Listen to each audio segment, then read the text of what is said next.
खबर उत्तराखंड से, जहां पर मुख्यमंत्री त्रिवेंद्र सिंह रावत पर भारतीय जनता पार्टी के एक नेता ने गंभीर आरोप लगाया है। वो नेता जो कि पूर्व के कैबिनेट के मंत्री रहे, त्रिवेंद्र सिंह रावत पर आरोप लगाया है। लखीराम जोशी ने मुख्यमंत्री के ऊपर में और पीएम मोदी को एक पत्र लिख करके सीएम त्रिवेंद्र सिंह रावत को हटाने की बात की है। उन्होंने लिखा कि त्रिवेंद्र के गलत फैसलों ने भारतीय जनता पार्टी को शर्मसार किया है। हाईकोर्ट को सीबीआई जांच का आदेश देना पड़ा। नोटबंदी के दौरान त्रिवेंद्र काला धन जमा करवा रहे थे। बड़ा आरोप कि जिस वक्त नोटबंदी केंद्र की मोदी सरकार ने किया, उस वक्त त्रिवेंद्र सिंह रावत उत्तराखंड में काला धन जमा करवा करके अपने करीबियों के बैंक के खातों में जमा करवा रहे थे। इस मामले में हाईकोर्ट ने सीबीआई जांच का भी आदेश दिया। इस प्रकरण ने देवभूमि में भारतीय जनता पार्टी की छवि को धूमिल किया। पार्टी नेतृत्व को तत्काल अब इस पूरे मामले पर संज्ञान लेना चाहिए, जो कि खुद बीजेपी के एक नेता ने अपनी ही मुख्यमंत्री के खिलाफ में बड़ा आरोप लगाया है। त्रिवेंद्र सिंह रावत को तत्काल सीएम पद से हटाने की मांग भारतीय जनता पार्टी के एक नेता के जरिए उत्तराखंड से की गई है। ये चिट्ठी जो कि आप देख रहे हैं, प्रधानमंत्री नरेंद्र मोदी को एक पत्र लिख करके यहां पर त्रिवेंद्र सिंह रावत के ऊपर सीधे सीधे आरोपों की बौछार करते हुए, बारिश करते हुए उनको सीधे सीधे हटाने की मांग की गई उत्तराखंड के एक बीजेपी के नेता के जरिए।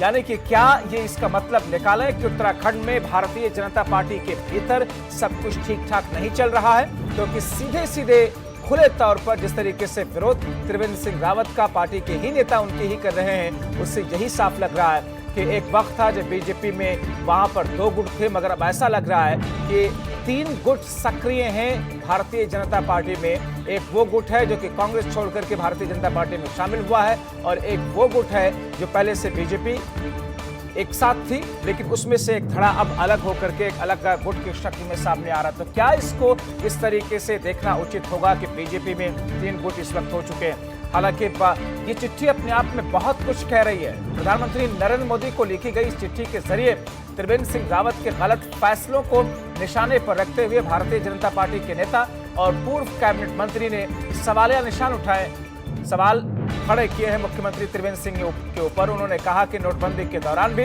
इनका रवैया बहुत ही ज्यादा पार्टी की छवि खराब करने वाला था। इन्होंने काला धन एकत्रित किया, करीबियों के बैंक खाते में जमा करवाया, और इस मामले को लेकर के हाईकोर्ट ने, नैनीताल के हाईकोर्ट ने सीबीआई जांच का आदेश दिया था। इससे पार्टी की छवि खराब हुई है। भारतीय जनता पार्टी की छवि को धूमिल किया है त्रिवेंद्र सिंह रावत ने, और इसीलिए पार्टी के आला नेतृत्व को इस पूरे मामले में जल्द से जल्द संज्ञान लेना चाहिए।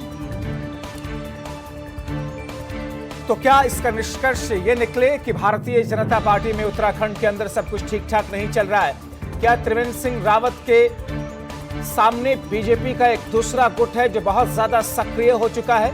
आगे आने वाले दिन त्रिवेंद्र सिंह रावत के लिए मुश्किल भरे हो सकते हैं। क्या त्रिवेंद्र सिंह रावत आगे आने वाले दिनों में घिर सकते हैं? क्योंकि जब पार्टी के भीतर से ही ऐसी आवाज उठने लगे, और वो आवाज जब चिट्ठियों की शक्ल में प्रधानमंत्री नरेंद्र मोदी तक पहुंचाई जाने लग गई, तो फिर आप सोचिए और समझिए कि आखिर क्या कुछ जमीनी स्तर पर भारतीय जनता पार्टी की सियासी जमीन पर उत्तराखंड के अंदर चल रहा होगा। हालांकि अब ये चिट्ठी जो लिखी गई है बीजेपी के एक नेता की तरफ से, जो कि पूर्व में कैबिनेट के मंत्री भी रह चुके हैं, यानी कि एक कद्दावर नेता जिन्होंने ये चिट्ठी लिखी है, इस चिट्ठी के मायने क्या हैं और इस चिट्ठी पर क्या किसी तरह की कोई प्रतिक्रिया सामने आएगी? इस चिट्ठी के बाद में क्या बीजेपी का आला नेतृत्व त्रिवेंद्र सिंह रावत पर कोई संज्ञान लेगा? क्या त्रिवेंद्र सिंह रावत को लेकर के एक बार फिर से भारतीय जनता पार्टी की जो आला कमान है वो कोई विचार करेंगे, चाहे वो उत्तराखंड में हो या फिर दिल्ली के अंदर केंद्रीय नेतृत्व इन तमाम चीजों पर ध्यान देगा?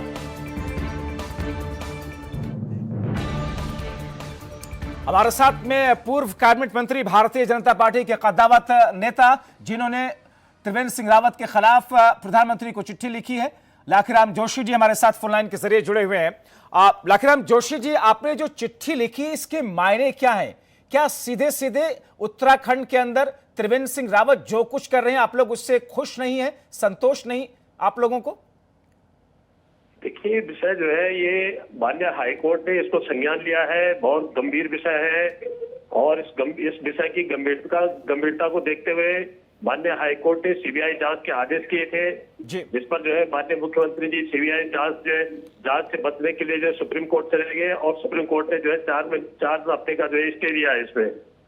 जो कि जो है ये बहुत गंभीर विषय है। माननीय हाई कोर्ट ने इसको बहुत गंभीरता से संज्ञान लिया है इसका, और इसको जो कि पूरे प्रदेश में इस बात की चर्चा भी है। और उसके बाद तो जब हाई कोर्ट ने आदेश दिया उसके बाद तो और भी ज्यादा चर्चा प्रदेश में हो रही है इस विषय में। तो इससे जो है पार्टी की छवि जो है इससे धूमिल हो रही है। तो पार्टी की छवि को धूमिल होने से बचाने के लिए हमने, जो कि पार्टी के पुराने लोग हैं और पार्टी के प्रति जो है हमको बड़ी चिंता रहती है, इसी बात को लेकर के हमने केंद्रीय नेतृत्व को पत्र लिखा है कि लाखीराम जी, ये तो इसमें जांच होनी चाहिए और जांच होने तक जो इनको पदमुक्त कर दिया जाए। ये तो एक मामला हुआ नोटबंदी और काला धन इकट्ठा करने और अपने करीबियों के अकाउंट में जमा करवाने का आरोप सीधे सीधे त्रिवेंद्र सिंह रावत के ऊपर, और हाईकोर्ट का उस पर संज्ञान और सीबीआई जांच और आपकी चिट्ठी।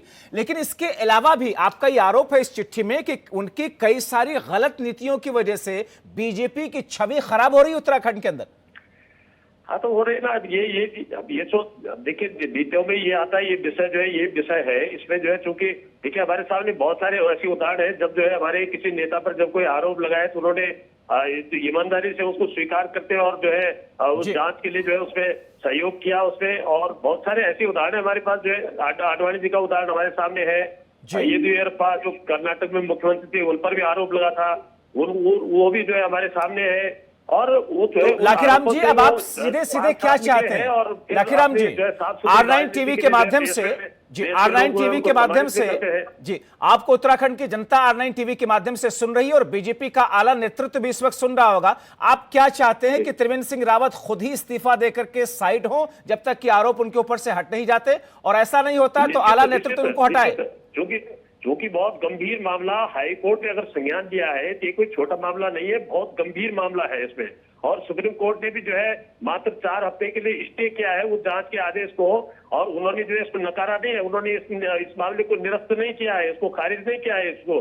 और 4 हफ्ते के बाद जो फिर जो है सुप्रीम कोर्ट में सुनवाई होगी, तो सुप्रीम कोर्ट में सुनवाई होगी तो पूरा देश सुनेगा इस विषय को लेकर के। तो कम से कम जो है पूरे देश में बदनामी ना हो प्रदेश की, इसलिए जो है बहुत जरूरी है कि वो जल्दी अपना पक्ष, यानी कि पार्टी के एक वरिष्ठ नेता होने के नाते आपको पार्टी की छवि की चिंता है, लेकिन आपको लगता है कि त्रिवेंद्र सिंह रावत खुद देंगे इस्तीफा? देखिए, हमने अपनी बात रखी है, हमने कहा है कि अगर उनको जरे भी जैसे हम चिंता कर रहे हैं पार्टी की, ऐसे वो भी अगर चिंता करें तो थोड़ा भी अगर उनको जो है इस मामले में अगर चिंता है तो उनको पहल करनी चाहिए उनको। और चिंता नहीं है तो फिर यह कि फिर देश में जो है पूरे देश में फिर पार्टी की एक आखिरी सवाल लाखीराम जी, अगर वो खुद से इस्तीफा नहीं देते हैं, आपने चिट्ठी लिख दी है, अब इसको किस तौर पर आगे ले जाएंगे आप लोग? क्या कोई मुहिम शुरू करेंगे त्रिवेंद्र सिंह रावत के खिलाफ? उत्तराखंड के अंदर सड़कों पर उतरेंगे अपनी पार्टी की छवि को बचाने के लिए? देखिए, प्रदेश में पूरी जनता में कानाफूसी है, बहुत ज्यादा चर्चा है इस विषय की, और ये विषय जो है बहुत गंभीर विषय है। पूरे प्रदेश में नहीं, अब तो पूरे देश में जो है चर्चा का विषय बन रहा है ये।